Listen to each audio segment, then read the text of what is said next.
Welcome to creating similar treatment groups.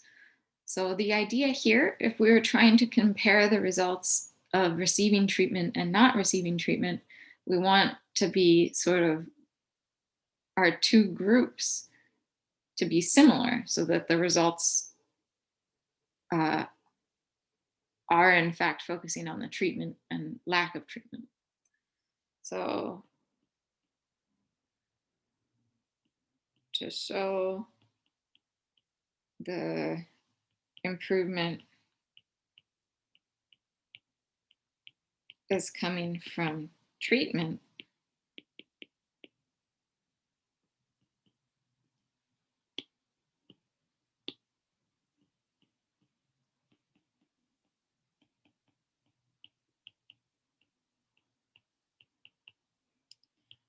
we um, want the control and treatment groups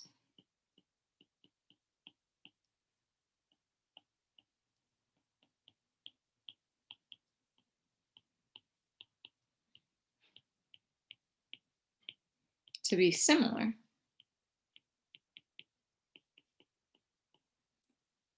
so that it's not just the difference in the groups causing the improvement.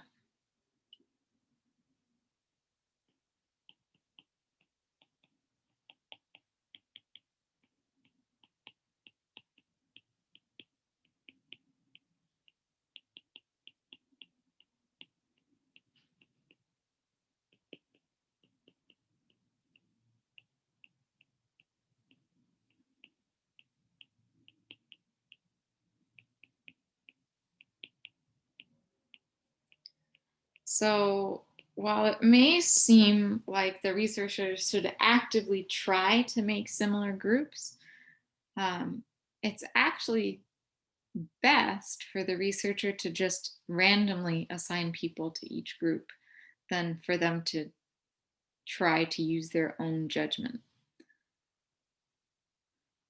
So, in random assignment, the researcher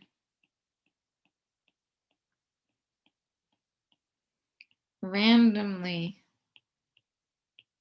selects, and by randomly selects, I mean uses a random number generator or something along those lines.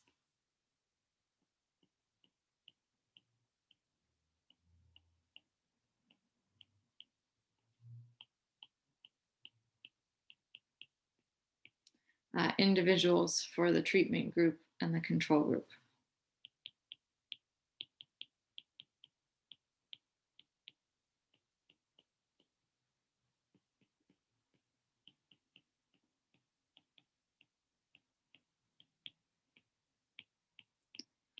So what I mean by this is the sample already exists, and then from the sample, the researcher randomly selects, say, half of the individuals from the sample to go into the treatment group, and then the remaining individuals will go into the control group. Um, so with this random selection, then the researcher isn't just limited to the confounding variables that they can think of. The random selection accounts for all confounding variables. So the reason for this, the researcher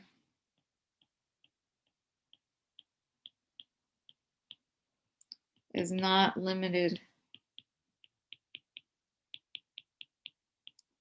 to accounting for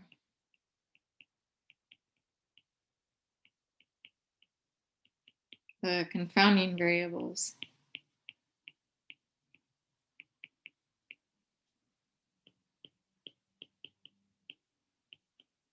They can think of.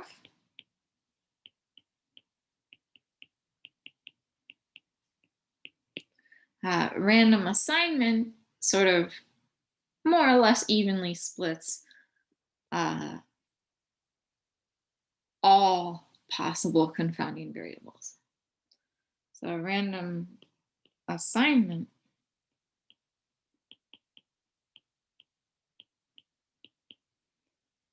splits all possible confounding variables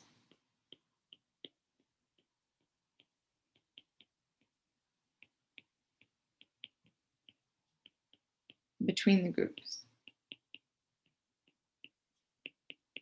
Or at least it is likely to.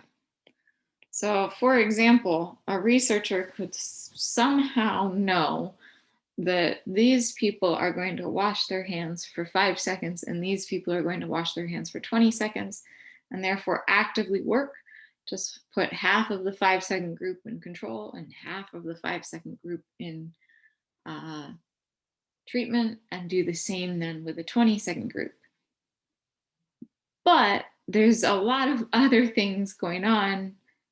There's thousands of variables that sort of describe people and how they act and what they do and what their life has been like.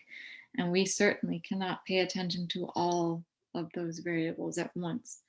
So, random assignment is the most likely to actually create similar groups as opposed to using human judgment to do so. So, random assignment is key. I don't really know of any experiments that do not use random assignment. There's no reason. Once your sample is selected, everyone has agreed to receive the treatment or not. They all understand that they might receive the treatment. And so at that point, everyone's participating in the study. There's no reason to not use random assignment to split them between the control and treatment group.